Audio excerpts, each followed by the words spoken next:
Bienvenue dans ce nouvel épisode.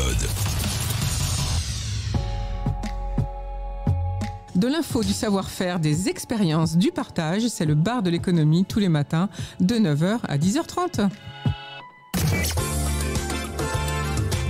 Une info, un message, une manifestation, contactez-nous.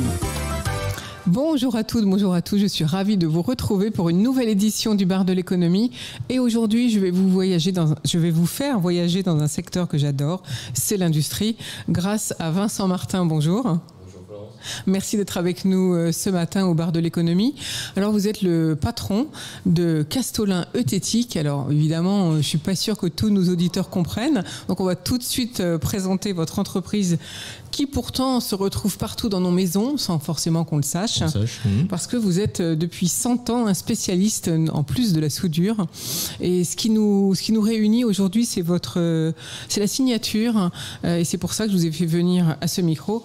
À l'origine, c'est l'adhésion, on va dire, de votre société au Pacte mondial des Nations Unies. Mais tout d'abord, présentez-nous votre entreprise centenaire. Alors, Castolin Euthétique est une société centenaire. On fait partie d'un groupe qui est implanté dans tous les pays industrialisés. On est fabricant de produits de soudage et d'équipements de soudage, de brasage, on pourra revenir dessus, mais et également de projection thermique. Nos clients sont des clients industriels au départ. Et au fur et à mesure, on a évolué. Aujourd'hui, vous trouvez nos produits même dans les magasins de bricolage pour le grand public et les petits artisans. Sous le nom de Castolin Euthétique, si on veut. Alors la spécialité quand même, c'est qu'au départ, cette entreprise centenaire a été fondée bien sûr par une personne qui visait les agriculteurs. À la base, vous partez de l'agriculture. Alors on s'est créé contrairement à nos concurrents qui ont choisi un métier qui est celui de l'assemblage. Donc le soudage, en fait, le brasage aussi, sert à fabriquer des éléments, des pièces. Vous en avez partout dans votre maison. Ça descend même au niveau des instruments de musique, des outils chirurgicaux. Mais sinon, au départ, c'est pour fabriquer des transports, des locomotives, etc. Donc la plupart de nos concurrents se sont focalisés là-dessus. Et nous, dès le départ, notre fondateur nous a amené à travailler dans le domaine de la maintenance. Le soudage, le brasage, ça permet de réparer des choses qui sont cassées, d'améliorer des équipements de production.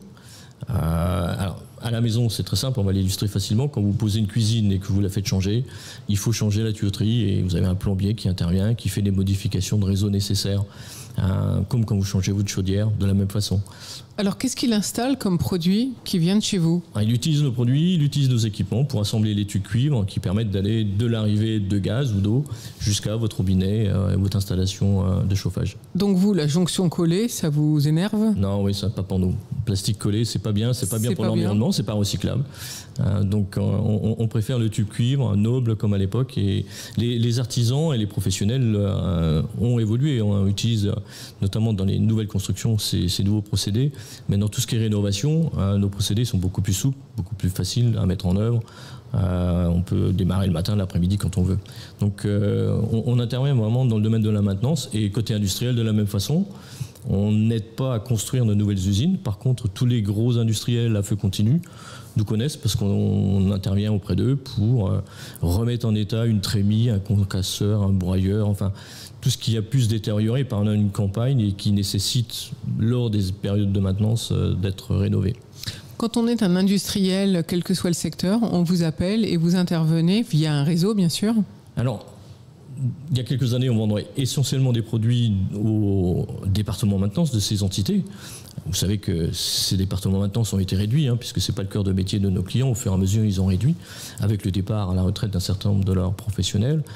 Donc on intervient toujours auprès d'eux en tant que préconisateur. C'est nous qui définissons avec le client quel va être le meilleur produit, le meilleur procédé. Et ensuite, on l'accompagne souvent dans la mise en œuvre, soit encore une fois au travers de son propre atelier de maintenance, mais aussi avec des sous-traitants qui interviennent sur site.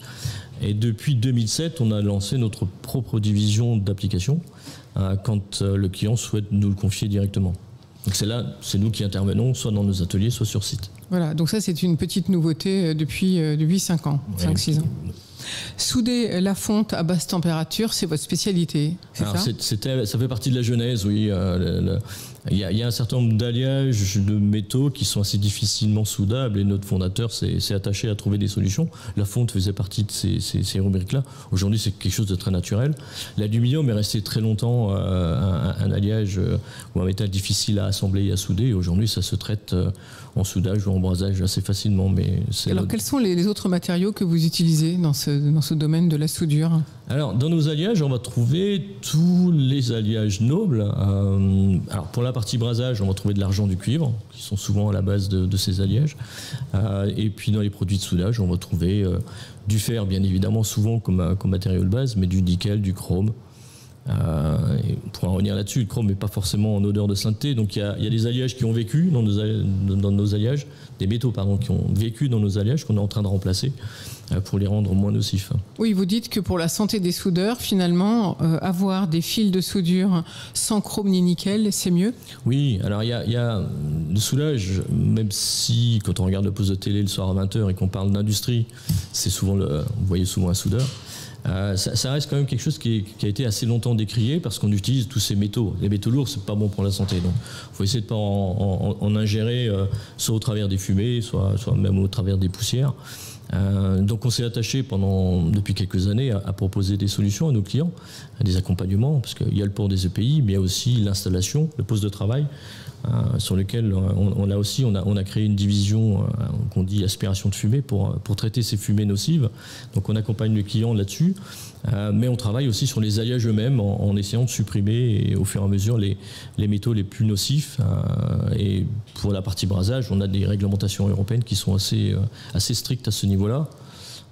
Et on s'assure de suivre les réglementations et de faire évoluer nos compositions. Alors Castolin ETHETIC, c'est une entreprise de plus de 8000 collaborateurs. Vous avez 10 000 articles en stock, c'est ça ? Enfin, oui, en magasin à proposer. Ça va très très vite puisque il faut, le propre du soudage et du brasage, c'est que pour chaque couple de pièces, il vous faut trouver le bon alliage. Et en plus, on a plusieurs procédés, vous l'avez entendu, les professionnels reconnaîtront la chose. Et donc, chaque composition va se décliner ensuite en différents supports et formats. Donc, ça démultiplie très très vite le nombre de références. Quand on parle d'équipement, il y a les équipements évidemment initiaux et les pièces de rechange, les pièces détachées qui accompagnent tout ça. Donc, on a un catalogue, on va dire actif, d'environ 10 000 références, oui, qui rend la chose un peu challenge côté logistique. Vous avez donc signé, je l'ai dit en introduction, ce pacte mondial des Nations Unies. Est-ce que c'est possible de faire de l'écologie quand on fait par exemple de la découpe ? Comment fait-on ? Bonne question. Je m'attendais à plutôt une question pourquoi le pacte ? Mais ça viendra après. Ça viendra après. Mais oui, on peut faire de l'écologie. Je parlais des systèmes d'aspiration. Au départ, on est parti avec des choses très basiques, un bras aspirant et qui était souvent dans un endroit de l'atelier. Et le soudeur était un petit peu plus loin. Donc ça rendait totalement inopérant la solution. Maintenant, on travaille sur des solutions un petit peu plus complexes, plus développées, qui permettent d'accompagner les opérateurs là où ils sont et de suivre. Donc une table de découpe, c'est ni plus ni moins qu'un opérateur qui se déplace. Donc il y a des systèmes d'aspiration. Dans nos ateliers, on a plusieurs tables de découpe avec des systèmes d'aspiration et de filtre ensuite pour ne pas rejeter à l'atmosphère les cochonneries qui auront été générées par la découpe. Mais oui, c'est possible. Alors justement, donc seconde question, pourquoi la signature d'adhérer à ce pacte ? Je rappelle que, pour ceux qui ne savent pas, que le pacte mondial des Nations Unies a été lancé en l'an 2000. Ça rassemble à peu près 160 pays. Pour l'instant, 17 500, on dit, entreprises. C'est pas énorme par rapport à la taille du nombre d'entreprises qui existent dans le monde, mais souvent, ce sont des grands groupes qui adhèrent. Alors pourquoi Castolin ETHETIC adhère à ce pacte ? Bon, il y a le fait générateur. Donc, on a changé d'actionnaire il y a 2 ans de ça. Maintenant, on a quitté un grand groupe dans lequel on était un petit peu oublié ou le parent pauvre. Et maintenant, on vole de nos propres ailes avec une nouvelle équipe de direction et adossé à un fonds de private equity.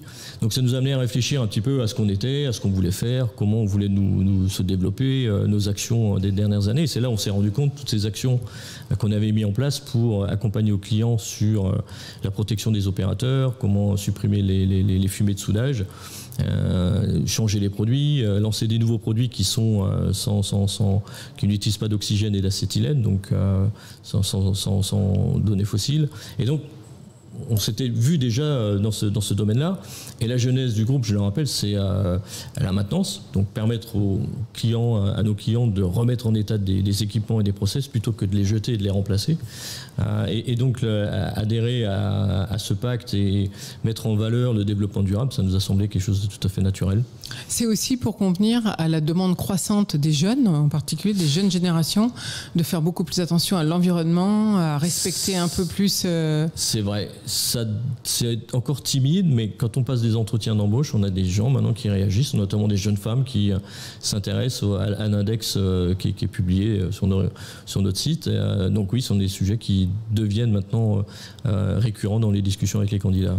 Donc ça veut dire que des candidats pourraient, à la limite, refuser? Est-ce que c'est de venir travailler parce qu'ils estiment ou ils ont une mauvaise idée de l'industrie en disant c'est sale, on se salit les mains, c'est nocif, c'est ça? Je crois que il y a un certain nombre de groupes de travail sur le sujet d'attirer les jeunes dans l'industrie et je trouve ça absolument génial. Moi qui pendant des années ai vécu le contraire, à savoir l'industrie, on n'en parlait pas. Les salons industriels périclitent en France, faut être clair, de moins en moins de visiteurs et il y a un vrai besoin de réattirer effectivement les jeunes, de leur expliquer que nos métiers ont évolué. Le métier de soudeur, c'est un métier phénoménal, génial aujourd'hui.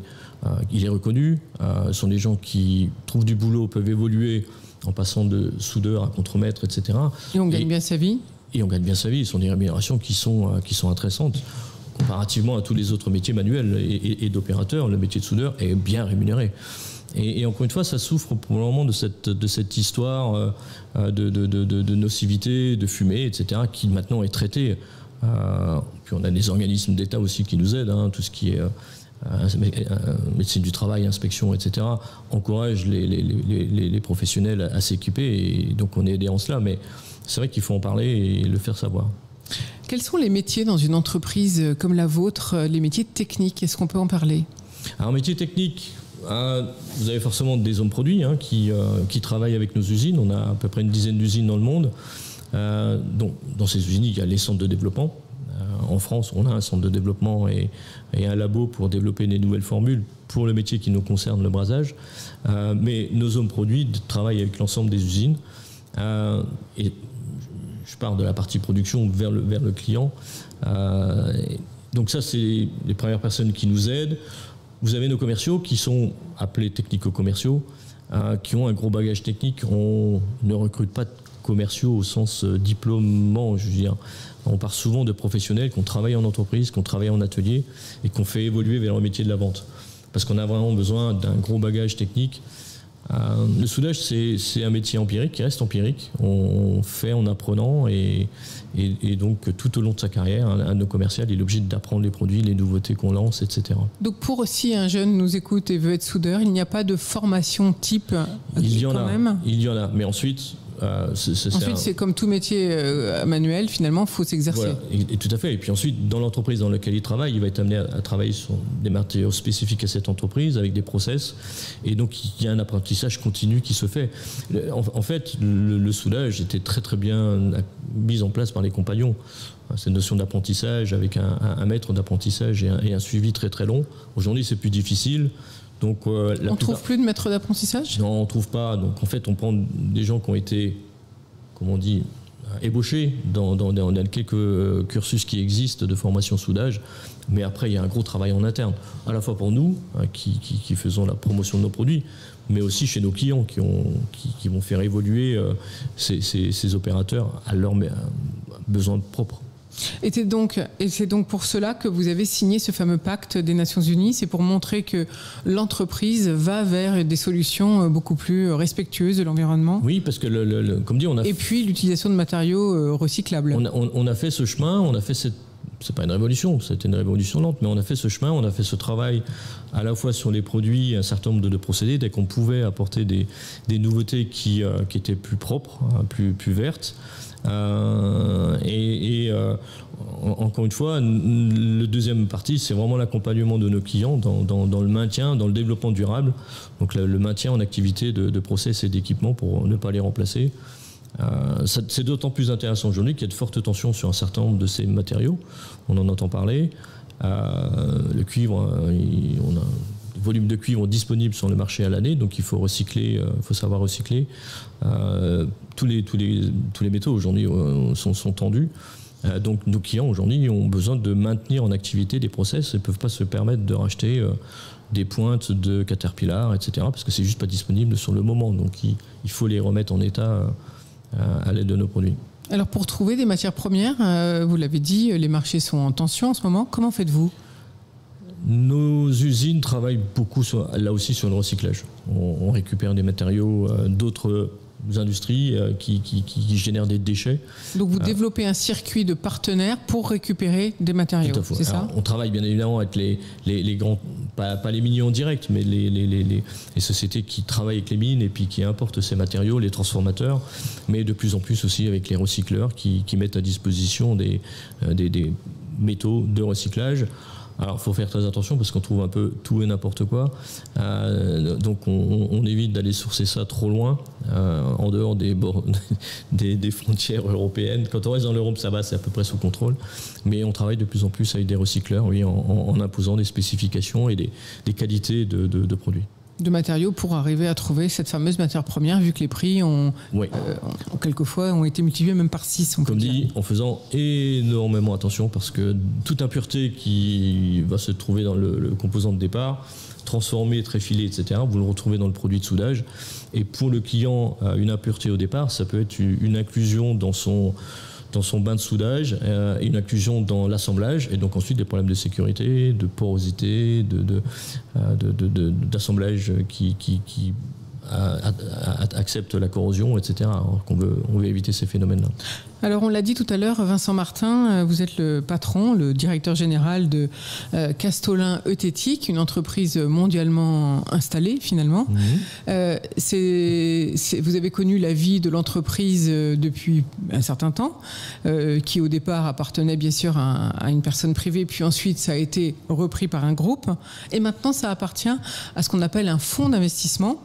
Quelle est la différence entre se retrouver une entreprise industrielle dans un groupe gazier et se retrouver avec un gestionnaire qui finalement, où la tête, c'est un fonds d'investissement? C'est quoi la différence? Alors, je ne reviendrai pas sur la première période qui est la création, le fondateur. Voilà, c'est plutôt une gestion paternaliste. Et des dizaines d'années d'évolution et effectivement paternaliste avec un... Et puis là, on suppose une énergie de quelqu'un qui veut aller quelque part. Tout à fait. Alors, la grande différence, c'est qu'effectivement, le soudage est souvent associé au gazier. La plupart des grands gaziers historiques que vous connaissez avaient une division soudage. Mais pourquoi ? C'était obligatoire.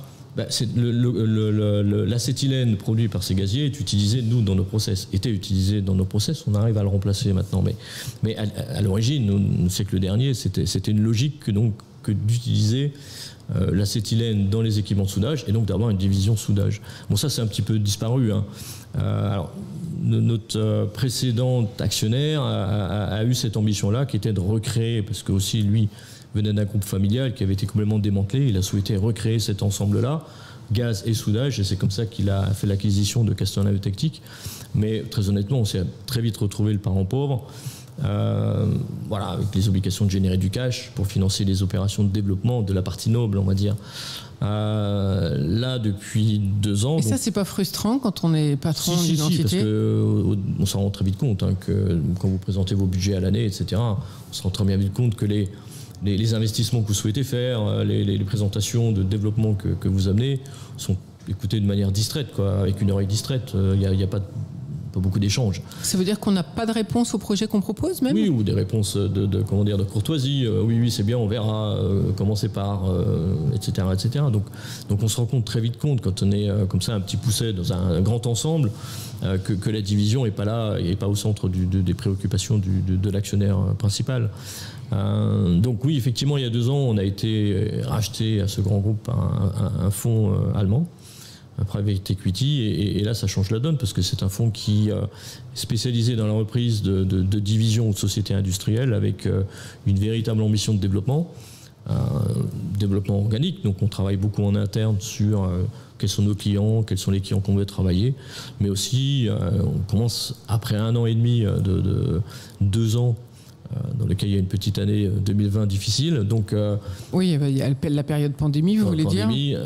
Malgré cette période pandémie, on est déjà là en phase de regarder un petit peu ce qui se passe sur le marché pour faire des acquisitions éventuellement.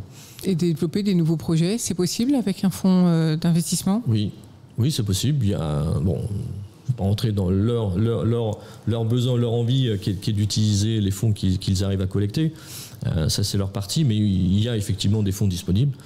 Le private equity, à mon petit niveau, je crois que savoir que c'est quelque chose qui attire de plus en plus d'investisseurs qui collectent des fonds de manière assez importante, et donc il faut qu'ils les utilisent. Et encore une fois, je pense que le fonds auquel on est adossé, avec sa politique industrielle, est très intéressant.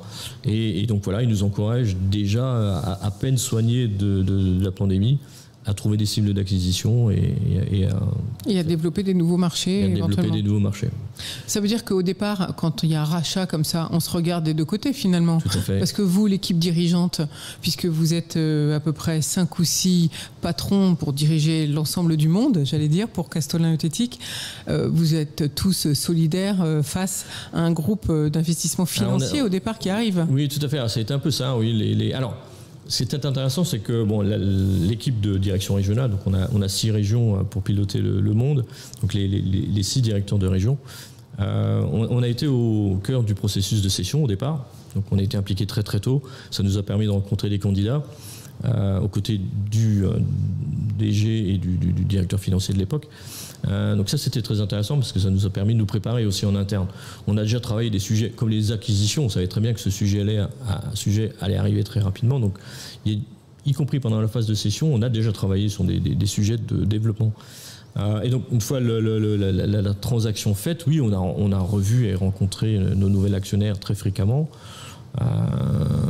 Il a fallu créer une structure qui n'existait pas, puisqu'on était, on va dire, intégré dans des structures de trésorerie, etc., par le groupe précédent. Donc il a fallu créer une direction du groupe avec un nouveau directeur général, un directeur financier, une trésorerie, enfin toutes les choses qu'une entreprise doit avoir au niveau groupe. Mais l'équipe régionale et surtout l'équipe qui anime les ventes et le développement est restée en place, et donc ça, c'est assez sympa. Alors Vincent Martin, pour Castolin Euthétique, quel est le futur développement pour 2022 ? Alors en 2022, on a déjà fait de belles choses ces dernières semaines. On va continuer le développement et les référencements dans les grands noms du bricolage. C'est la suite logique de notre travail depuis 10-15 ans. Après Covid, après confinement, on a eu énormément de groupements de distribution et de bricolage qui nous ont contactés pour nous solliciter. Et là, on est en train de se déployer dans la plupart des grands groupes. On a déjà des discussions sur les prochains référencements et des accords, entre guillemets, verbaux pour ce lancement en janvier-février. On sera dans quasiment toutes les filiales ou sociétés de distribution de DIY et de bricolage à partir de 2022. Voilà, donc 2 secteurs d'action. En fait, toujours le professionnel, l'industriel, et puis à côté, le développement à fond, j'allais dire, dans les grandes chaînes de bricolage. Alors, sur nos bases saines que sont la PME, PMI, on va, donc la vente directe à ces gens-là, on continue à se développer sur la mise en œuvre. Un gros plan d'investissement au niveau du groupe pour devenir applicateur, pour développer les ateliers de réalisation que l'on a et aussi faire du chantier. Le chantier, le soudage sur chantier est quelque chose de pas facile. Il y a la gestion de projet à mettre en œuvre. On a vu beaucoup d'acteurs disparaître ces 10 dernières années. Donc, nous, de notre côté, on bénéficie de ça et on monte des équipes de plus en plus denses d'opérateurs pour aller sur site. Donc ça, c'est le développement côté industriel.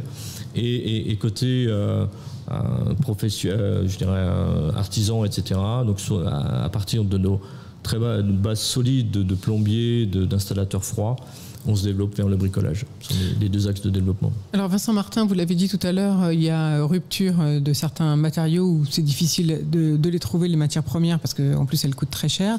Donc vous recyclez. Puisque vous êtes directeur de toute l'Europe de l'Ouest, comment vous situez la France alors qu'on parle de réindustrialisation ? Très bonne question. Oui, effectivement, j'ai la chance de gérer l'Europe de l'Ouest, donc c'est le Benelux, la France, l'Espagne, le Portugal.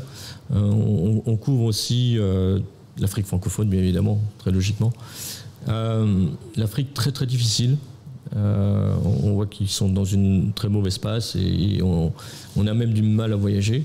Encore récemment, des restrictions de déplacement ont été mises en place. Donc, pour les gens, notre équipe qui se projette là-bas, c'est très très difficile. Et l'Afrique va mettre du temps à s'en relever.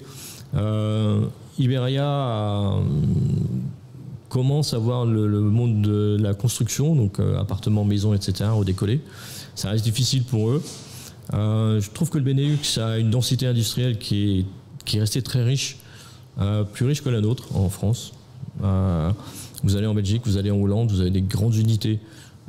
Ce qui caractérise un petit peu la France, c'est qu'on a tout. On a des cimentiers, des sucriers, on a toute la société toutes les sociétés de process et de transformation sont restées vivaces en France. Il ne faut pas croire que tout ça est parti.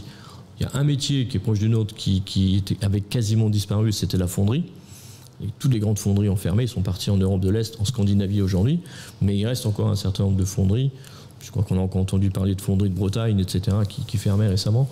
Donc ça, c'est peut-être l'un des seuls métiers où les industries de process français ont diminué et sont quasiment à nul. Pour le reste, vous avez encore des papetiers, des sucriers, et elles sont plutôt de taille petite. C'est un petit peu dont elles souffrent toutes. C'est-à-dire qu'une sucrerie française, c'est la moitié ou le tiers d'une sucrerie allemande. En termes de taille, de capacité annuelle ou de tonnage, c'est un petit peu le problème que l'on a. Mais en dehors de ça, il y a une bonne dynamique depuis 2 ans. Je dois dire depuis la fin des confinements, l'industrie française et nos clients ont très fortement réagi. On a des visibilités assez fortes sur 2022, des gros projets, y compris d'investissement en matériel, ce qui est souvent le parent pauvre chez nous. Beaucoup de projets pour les 3 premiers mois de 2022. Donc, plutôt dynamique. Je dirais que mes collègues de l'Europe centrale sont plus à la peine, de manière surprenante, puisque l'Allemagne est toujours citée comme étant un pays très industrialisé. Très bon exemple, voilà. Un très bon exemple. Mais il est souvent très concentré autour de la machine-outil. Enfin, tout ce qui se fabrique se monte, et puis ensuite s'exporte et s'envoie à l'extérieur. Moins dans l'industrie de process. Donc, il y a des choses à faire dans l'industrie de process en France. Merci Vincent Martin pour toute cette analyse. Pour Castelin Euthétique, enfin, dernière question. L'embauche de salariés, comment vous l'envisagez pour 2022 ? On est toujours en phase d'embauche. On a une chance, c'est qu'on a une pyramide des âges qui est bien faite, enfin qui est bien répartie. Et donc chaque année, on a des départs, on a des flux de départs en retraite, ce qui nous amène à recruter des nouveaux collaborateurs régulièrement. Ça dépend, c'est assez tendu sur un métier qui est celui de technico-commerciaux, très très difficile. On prend du temps à trouver des gens qui ont envie de se mettre dans ce métier ou à débaucher des gens qui sont déjà en place dans un métier, dans une société comme la nôtre. Les autres, je trouve que les recrutements sont plus faciles aujourd'hui, pour les autres métiers. Donc oui, on recrute. On a 2 postes d'ouverts aujourd'hui encore une fois sur la partie technico-co à Marseille et à Bordeaux. On en aura d'autres à la fin du printemps de l'année prochaine quand il y aura des départs en retraite. Voilà, on fait comment si on veut venir travailler chez vous ? On vous contacte par Internet ? Par Internet. Ou bien il faut appeler la DRH ou le DRH directement ? Tous les moyens sont bons. On a régulièrement, nos annonces sont généralement publiées sur notre site. Vous ne publiez que sur votre site ? Non, pas uniquement, mais ils le sont systématiquement ou sur notre compte LinkedIn et après on les diffuse par tous les canaux possibles. Comment on pourrait dire pourquoi il fait bon vivre, travailler chez Castelin Euthétique ? Je dirais le métier déjà, le métier, le soulage, c'est quelque chose d'extraordinaire. C'est un environnement, c'est un monde, je disais, ça reste l'un des derniers grands métiers empiriques. Donc on apprend tous les jours, ça c'est indéniable. Tous les collaborateurs qui nous rejoignent au bout de 5-6 ans, quand on leur pose la question mais pourquoi tu es toujours là ou qu'est-ce qui fait que tu es là, c'est le produit, c'est les clients, c'est la richesse du métier qui fait que les gens restent avec nous. Et puis après, je pense que ça génère une ambiance interne permanente de challenge, de remise en cause. Voilà, dans la mesure où on est là pour apporter un service à nos clients, ça nous maintient sur le grill tout le temps. Ça peut parfois être un peu tendu, mais on passe toujours au travers des orages. Voilà, et maintenant, donc, le développement durable et l'environnement s'intègrent dans la charte éthique de l'entreprise. Tout à fait. Merci Vincent Martin pour cette analyse. Merci à vous.